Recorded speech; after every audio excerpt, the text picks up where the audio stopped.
Nexini y bienvenidos a un nuevo video. En este video voy a hablar sobre cuál es el sonido que hacen las cobayas cuando tienen hambre.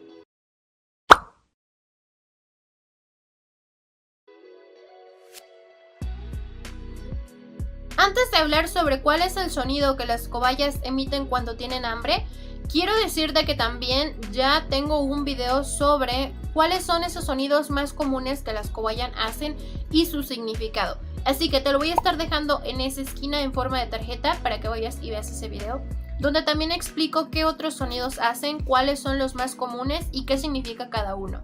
Así que bueno, sin más que decir, vamos a ver cuál es ese sonido que las cobayas hacen cuando tienen hambre.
Hasta aquí el video de hoy, espero que te haya gustado mucho, nos vemos en el próximo video. ¡Chao!